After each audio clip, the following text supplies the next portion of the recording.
A mirror universe is any kind of alternate reality where just a few rules are different, but the same characters are all there.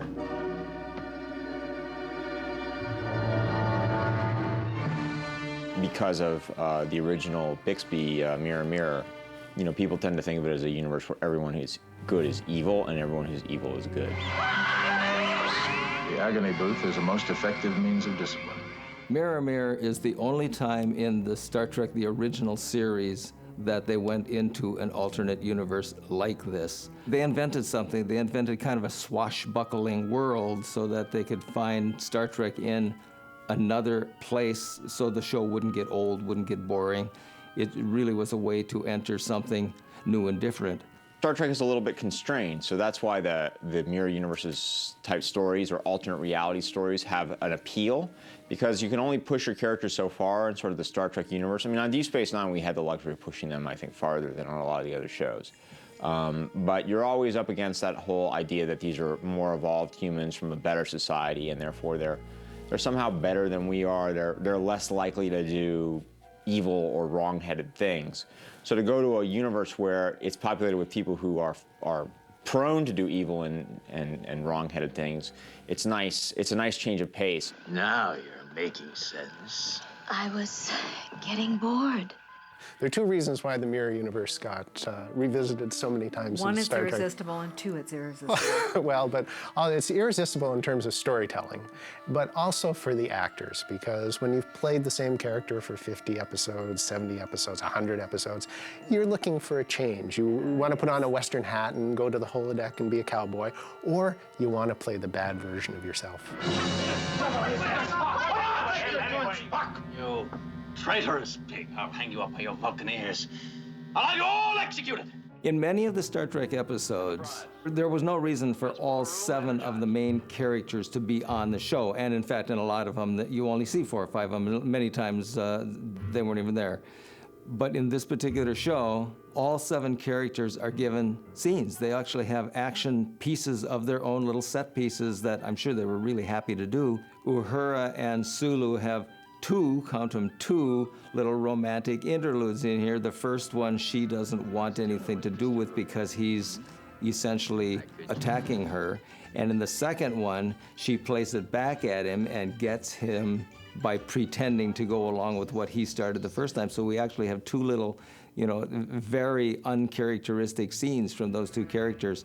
Mirror Mirror was a wonderful episode in which you got a reflection of an alternate planet in which we, being the good guys, that planet was, in our alternate universe, the negative. Mirror Mirror, we got the chance to be the very polar opposite, a dark, evil, cutthroat, conniving, totally amoral, ambitious, lustful. The Sulu that we know and love has a fondness and affection and disciplined, controlled, and polite and civilized. Well, the character in Mirror Mirror doesn't have any of that at all, and he's able to express his raw heat. Still no interest, Uhura? I could change your mind. Mirror Mirror became really popular among the fans for a couple of reasons. First of all, it was swashbuckling. This is almost like a universe of pirates. It's very different and fun. The wardrobe was great. The lighting had to be a little bit darker. And we got to see Spock with a goatee. And I think that really won the hearts of the fans over. He looked so dashing in that and different and evil kind of. Spock was always so logical, and that goatee made him look a little different. And I believe that goatee was one of the reasons that the show is such a remembered hit. I always thought Spock was a bit of a pirate at heart. 20-some-odd years later, after Mirror Mirror, some writers, Robert Hewitt Wolf, Peter Allen Field, Ira Stephen Bear, writers on Deep Space Nine, had for some time been discussing the Mirror Mirror episode from classic Star Trek. We came up with the idea of doing sort of a sequel, not really a sequel to Mirror Mirror, because we weren't going to see Spock or anything like that, but sort of a what happened 100 years later. One day they just said, let's do it. One of the sort of themes to Deep Space Nine is that in Star Trek and also in Next Generation, they would encounter a problem, they would solve that problem, and then they would fly away, and you never hear about it again.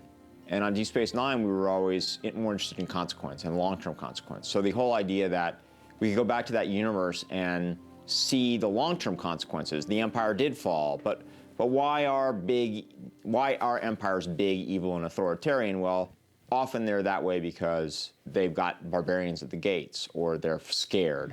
While your Kirk was on this side, he met a Vulcan named Spock and somehow had a profound influence on him. Afterwards, Spock rose to commander-in-chief of the Empire by preaching reforms, disarmament, peace. Well, Crossover was the first of those crossover episodes, so that was fun to sort of be on the ground floor of creating this other world. The Crossover was kind of like Mirror Mirror in that we saw characters from the two different universes, but it's really different in that Kira, as the intendant, the mirror Kira, in this slick, shiny, actually a wetsuit that they put her in with leather pieces on it so that she was hot. She is so sexy that the episode actually took on a whole different level that you wouldn't have expected. The cast members get to play other characters, and they get a big kick out of it. It's a hoot for them to break out of something that they have to normally play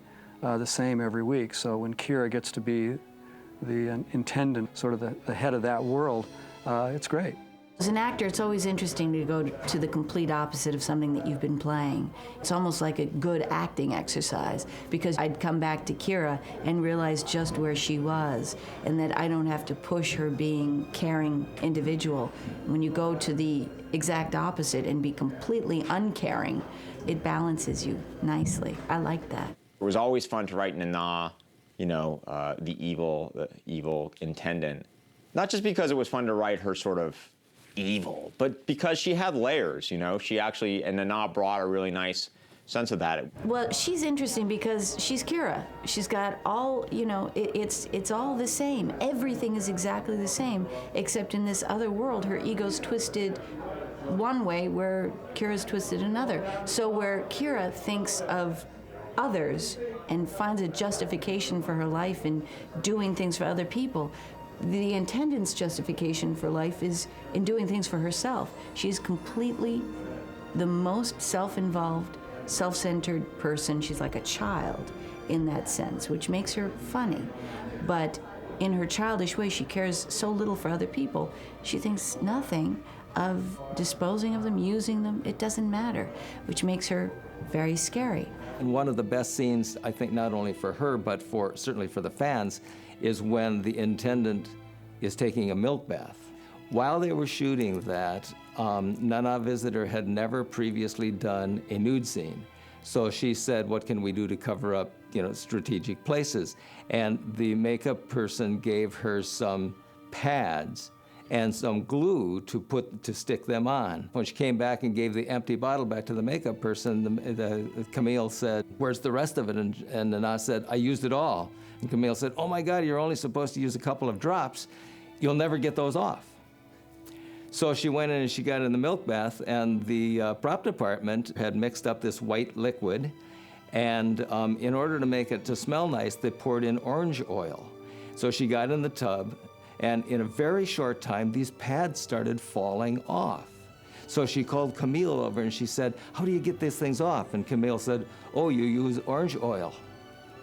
Now, the question has always been, did the crew who poured the orange oil in know that before? It was a lot of fun doing one of those. It was really fun to sort of be able to, again, write our characters in a way that we didn't normally write them. The spark for Through the Looking Glass was really to go and make one of our characters have to be himself on the other side. That was the original premise of Mirror Mirror. Kirk and Scotty and Uhuru and McCoy had to pretend to be themselves from the bad guy universe. And we didn't really do that in Crossover. In Crossover, Kira was interacting with Kira, and there was no Bashir for Bashir to pretend to be. So to sort of do this sort of Prince and the Pauper bit where Avery, where Sisko had to play his alternative self, which was really one of the charming and fun things about the first Mirror Mirror, was part of the attraction.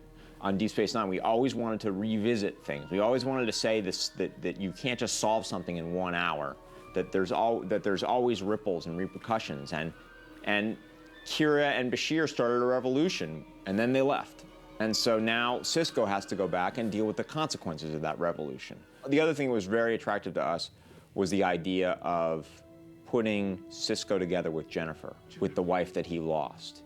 And to have him have to try to negotiate, how do I fool her into thinking I'm the Sisko that she clearly doesn't love, when I love her and I want her to love me.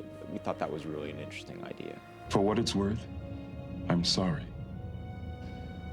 For a second, I almost believed you.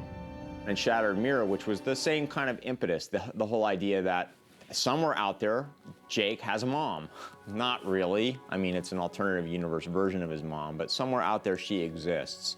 And that put those two characters together and see how he would deal with this, and his anger towards his father for keeping her away from him, or you know, partially being culpable for the original Jennifer's death, so that we could explore those sort of father-son issues and family issues. Dad.